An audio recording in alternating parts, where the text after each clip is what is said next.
কোথায় কোথায় দেখালাম, বাগদা দেখালাম, এটা দেখালাম কোথাকার কাকদ্বীপ।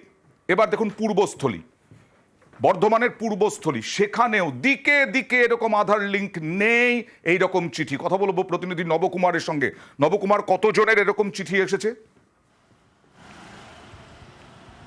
অয়নদা, বেশ কয়েকদিন ধরেই এইরকম ধরনের চিঠি আসছে। আজকে দেখা গেছে প্রায় 6 জনা টোটাল মিলিয়ে এখনও পর্যন্ত পূর্বস্থলী দক্ষিণ বিধানসভার শ্রীরামপুরে এবং জামালপুর এলাকাতে 6 জনার এরকম ধরনের চিঠি এসছে। তারা জানছে যে এই ধরনের হঠাৎ করে বন্ধ হয়ে গেলে তাহলে আমাদের আধার কার্ডে যদি তাহলে আমাদের ব্যাংকের কার্ড এবং রেশন কার্ড সমস্ত বন্ধ হয়ে গেলে আমরা খাবো কি এবং টাকা পয়সা কী করে তুলবো সংখ্যায়। তারা আজকে ওই সহায়তা কেন্দ্রে আসার পরে সেখানে মন্ত্রী স্বপন দেবনাথ জানান এইভাবে ভীত স্বতন্ত্র করে লোকজনকে রেখে দিয়েছে কেন্দ্রীয় সরকার, এবং তার পরিপ্রেক্ষিতে বিজেপির লোকজনও কিন্তু এই ময়দান ছাড়েনি। তারা বলছে অনিচ্ছাকৃতভাবে এরা জল ঘোলা করছে এই বিষয়টিকে নিয়ে, এটা কোনো রকম সংশোধিত করবার জন্যই এরকম ধরনের তাদের ভুল হয়তো হয়েছে, সেগুলো সংশোধন করার জন্য এই ধরনের চিঠি এসছে। অয়নদা, আমি আসবো, দেখাবো কি বলছেন যারা এই সমস্যার মধ্যে পড়েছেন, কেন তাদের কাছে চিঠি আসছে।